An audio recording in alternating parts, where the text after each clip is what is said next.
Hello and welcome back to Seaside Garage. I have been doing some work to the Renault Clio Grand Prix about the rust issues mainly. I did this rear end in the previous video. I have now done the stuff that needed to be done in the front end. I'm going to show you that in a second. And today I really hope to fit the rocker panel. And the rocker panel I got for the car is for the standard edition of the Renault Clio, which means it does not have the wide rear wheel arches. Therefore, I will have to modify it. I have some plans for that, but I don't really know what's going to be the best procedure. But hopefully, along the way today, I will find a solution on that issue and get that welded on, because when that is finished, I think it is time to get this car off the Autoweep again and begin to do some of the mechanical work, which I'm actually looking quite forward to because I like that. I know this car needs that the braking system needs a service, and I know that the engine needs a new cam belt and so on and so forth. And really, I would just like to get this car on the road now because, yeah, I sold the Peugeot 106 the other day. So right now I only have the Panda as a daily driver, which is fine. It's a good car. But I really like to have two cars running. Oh, actually I got the A112 as well. That is in winter storage, but I would like not to take that out in the winter at the moment. Either way, let me show you what I have done at the front end and then get to work on the rocker panel assembly thing. Yeah. So yeah, in the previous video, I think I filmed everything on that actually. I changed the inner panel inside of here and the outer panel. Since then I have painted it, and also I have done a very messy and not good looking job of sealing all the welds. I could have masked it off and made a more nice looking seam here and also here. But the most important bit for me was actually just to make sure that no moisture could get into the weld. So it's fine. It's just not that good looking. But remember, this is in an area that is completely shut off. So we're not going to see that again, hopefully, unless it begins to rust again. At the front end, this is the old original panel. I have just grinded it down and removed all surface rust and treated it until here. It became too bad around here. So I have cut the panel out here up. You can see the seam because, once again, I haven't done a lot of work to conceal it. But it runs all the way up here. Then it actually goes underneath this structure. So I had to cut this structure out to fix this underneath, and also cut this part out up here. And then first make the inner panel, and then the outer panel again, and then a new piece of this. This was rusted away from here, I think. So I had to make a new panel. And as you can see, I have been using a hammer to make it into the right shape. It's not good looking, but it's very solid. Down here, I fixed a couple of holes in the floor. And then I changed the jacking mount. This was quite a big task actually, because I bought this new jacking mount and it was nice quality, but the fitment was not very good. I actually had to cut it open and change the dimensions inside of here to make it fit, and also bend it a bit into place. And I think it's pretty normal for these to be not completely right shape when you get them, but now it seems to be all right, and yeah, I'm happy with it. So next up is to try to fit this panel. And I cut this roughly and also painted the backside with epoxy primer because, yeah, that's important. But I cut it into rough shape of what I'm going for. But it doesn't fit at all because right around here it needs to go out. So what I'm thinking about doing right now is to mark this up and then cut it open down here. Actually only down to here, I think, and then cut all the way down to here, because then I can open it up there and make this fit the inner panel and this fit the upper panel, and then it will gap in a triangle right there, and then hopefully I can make a piece and weld that together. It's going to be a bit difficult, I think, but it's doable. So right now I'm just gonna mark it all up.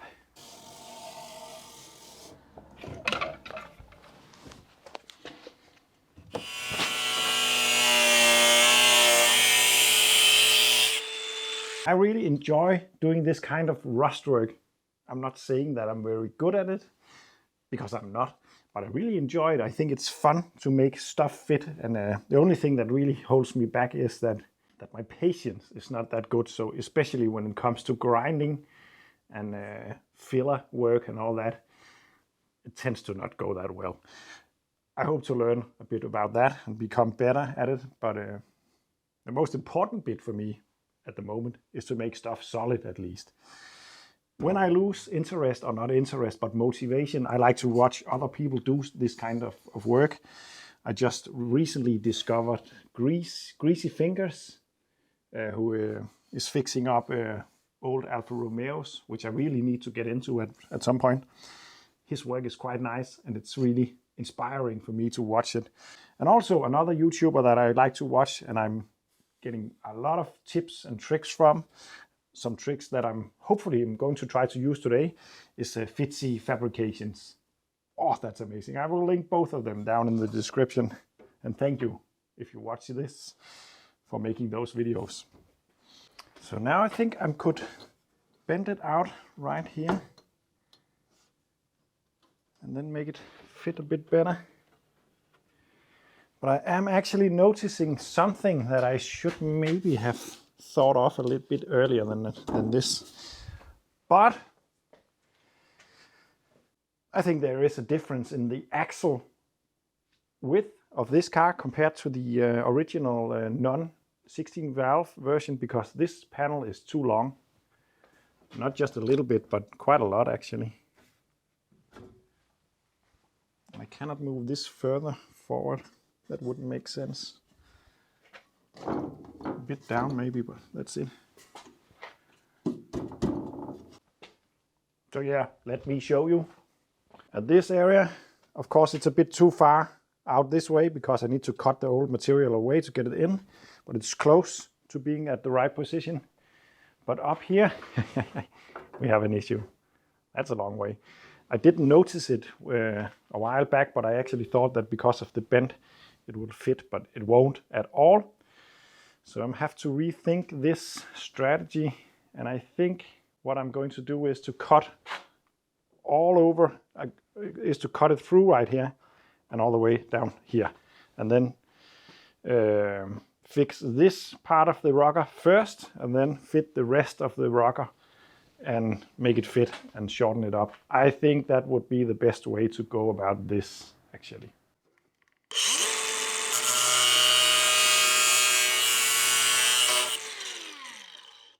So what I have done now is I have cut the inner panel away from back here, so now it fits into that groove, but not up here. Up here it's just overlaying at the moment. And this is where I'm gonna use the tip that I got off Fabrications. And I have never tried it before, and it could be the wrong way of doing it, but I will try because I think the theory behind it is pretty brilliant. Because if I took my grinder now and just cut away straight down like this, then I would have the blade thickness of a gap between, and that is a bit too much to weld. It's possible, but it's a bit too much, even though it's a really thin blade. But the video Fitzy made, he did it like this at a 40% or 40-degree angle, cutting in like this.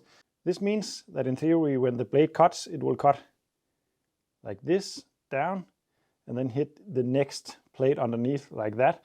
And when they cut all the way through, they will actually fit together almost perfectly, of course, with two pointy edges going at each other. Does it make sense? I don't know. I'm not that good at explaining, but to me it makes sense. And yeah, it's a pretty brilliant method if it works. I'm gonna try.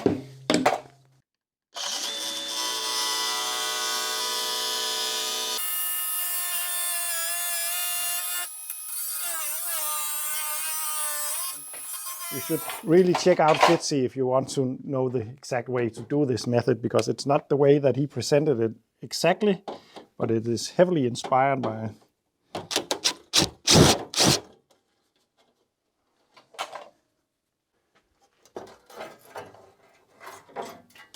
There we go. This is not cut all the way through all the way, but pretty close to. If it all works out, then, and if I have measured correctly, that's always a bit exciting to find out. Then it should fit pretty good right here. Yeah. I'm going to weld this up and then we'll see how it goes. I just have to grind this paint off, of course, and then weld. Oh yeah, and before I weld it on, I would just like to explain one of the reasons why I'm going to do it this way, because I don't know how much I showed of the other side, but on the other side I changed the rear inner, I changed the rear wheel arch. Morten, that I bought the car from, had prepared that area with a lip on the material where you take one of these and then bend the metal inwards so you can put the new panel over it and it will be flush because it's pushed down. That's a very good way to fix stuff, I think, because it will overlap for one. So it's very hard to burn through. You don't have to measure that precisely because you have some movement to wiggle about with before welding. And it should also be a stronger repair because you have a double panel right there instead of a thin weld that is more reliant on your welding skills. But the bad thing I think about that part is, one thing is it's very hard to make it look new, original, because you can't grind it completely flush. You will always be able to see from one of the sides that it has been repaired. That doesn't matter much, but that's one thing. The other thing is this kind of overlap. And that's the reason why I'm not going to do it on this side. It's very hard to treat because I can paint the backside, but I can't paint in between the overlap. And if moisture gets in there, and it will, the weld will begin to rust from the inside, and they will, because welds are very, very prone to start rusting in my experience. So this method it's extremely important to seal it completely, which is hard. Going butt to butt weld makes it a lot easier to treat it from both sides and grind it down and all that. So I think it's a better way to fix, although it's a lot harder to do. And I shouldn't really be doing it because from welding the floor on this car, I realized that the material is very thin and I'm struggling with not burning through. And the method that I'm doing right here will make it very likely to burn through a lot. If everything fails, I will just have to buy a new panel so it's a bit longer, and then I can do the same fix or the same way on the other as I did on the other side. But I will try this method because I like it more.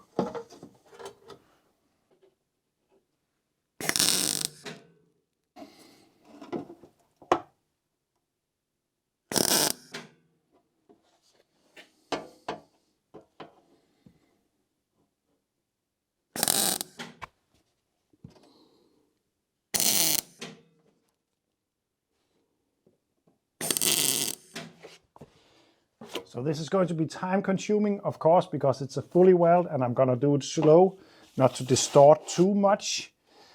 I did cut away a little bit too much down here, so it will be a big challenge down here. This is not because the Fitzy method is bad, it's just because I'm bad at using it. But up here, it's actually very perfect and I'm very happy about it.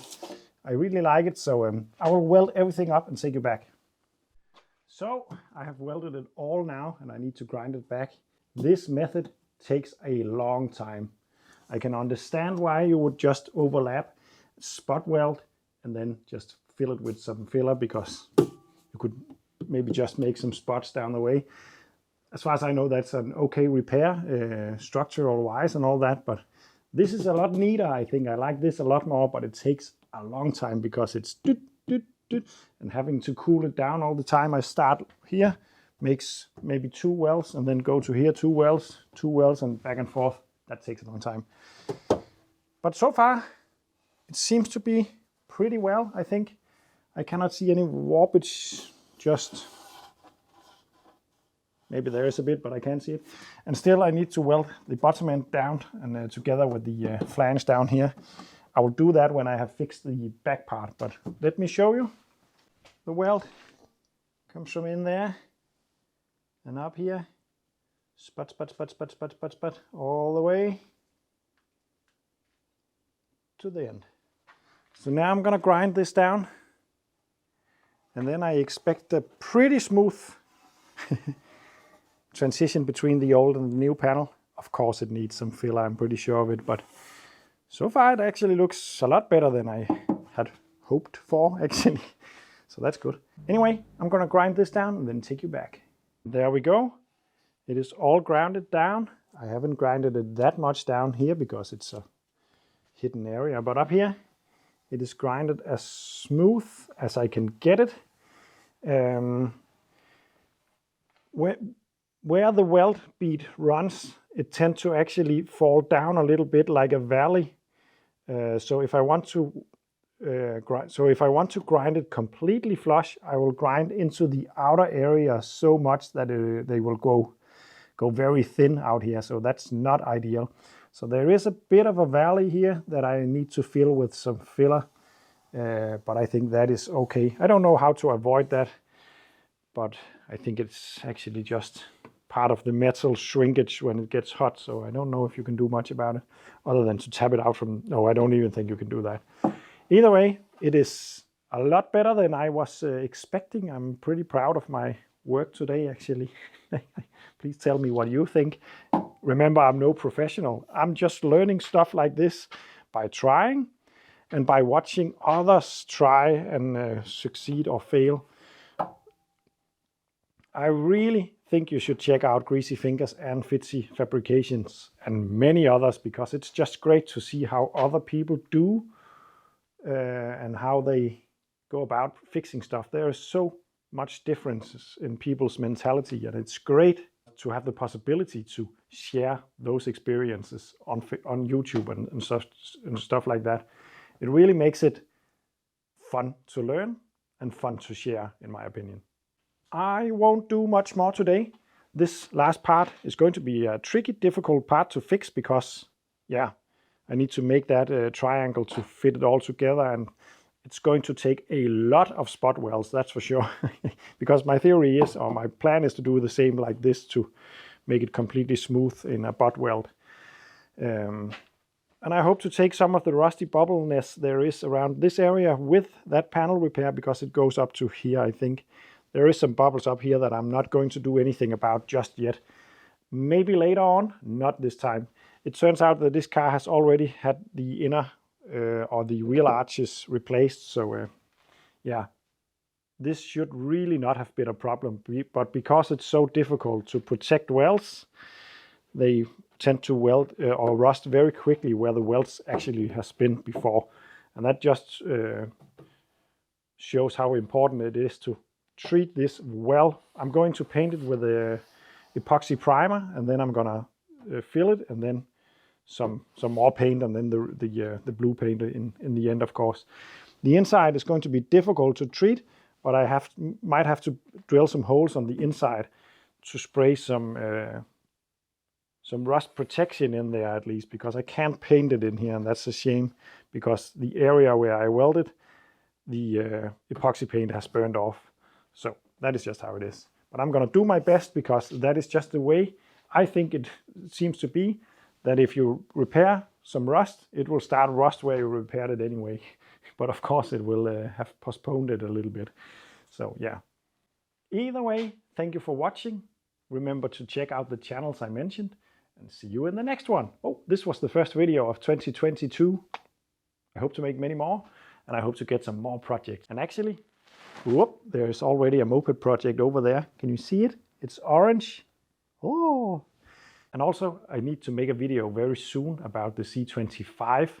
I think I'm just going to make a garage update video soon, because the C25 project is going forward slowly, but is also going backwards very quickly. So anyway, see you on the next one.